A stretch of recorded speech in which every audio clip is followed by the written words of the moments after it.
السلام عليكم ورحمة الله تعالى وبركاته. بسم الله والحمد لله والصلاة والسلام على أشرف المرسلين وعلى آله وصحبه أجمعين. أما بعد، فأعوذ بالله من الشيطان الرجيم. بسم الله الرحمن الرحيم. إنا أعطيناك الكوثر. صدق الله العظيم.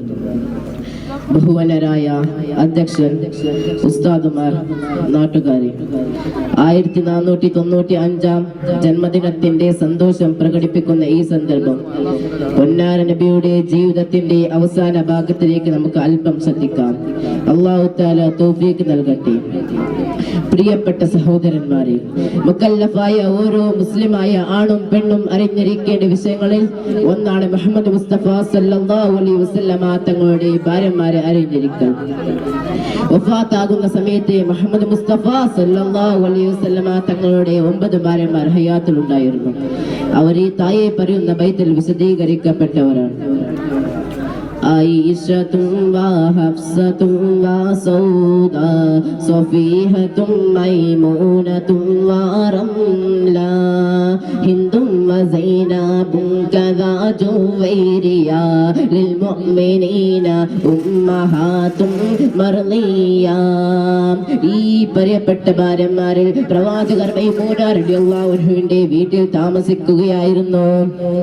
അങ്ങനെ ഒരു തിങ്കളാഴ്ച നബി സല്ലല്ലാഹു അലൈഹി വസല്ലമ തങ്ങൾക്ക് പനി ബാധിക്കുകയാണ്. ശക്തമായ പനി ഉണ്ടായപ്പോൾ ഭാര്യമാരെ വിളിച്ചുകൊണ്ട് പറഞ്ഞു, ഞാൻ ആയിഷ ഉമ്മയുടെ വീട്ടിൽ താമസിക്കട്ടെ അനുവാദം ചോദിക്കുകയാണ്. അതിന് എല്ലാവരും സമ്മതം നൽകി.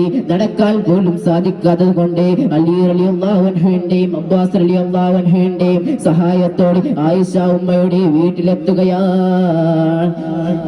ശക്തമായ പനി കാരണം നബിയുടെ ശരീരം ആകെ ചൂടായിരുന്നു. വെള്ളം ചൊരിച്ചുകൊണ്ട് അവിടുത്തെ ശരീരത്തെ തണുപ്പാക്കാൻ ആയിഷ റളിയല്ലാഹു അൻഹയോട് നബി സല്ലല്ലാഹു അലൈഹി വസല്ലമ തങ്ങൾ പറയുകയാണ്. അങ്ങനെ വെള്ളം ചൊരിച്ചുകൊണ്ട് അവിടുത്തെ ശരീരത്തെ തണുപ്പിച്ചു. എന്ത് ചെയ്തിട്ടും രോഗം സുഖമാകുന്നില്ലെന്ന് കണ്ടപ്പോൾ പള്ളിയുടെ ഇമാമത്ത് അബൂബക്കർ സിദ്ദീഖ് റളിയല്ലാഹു അൻഹുവിനെ ഏൽപ്പിക്കുകയാണ്.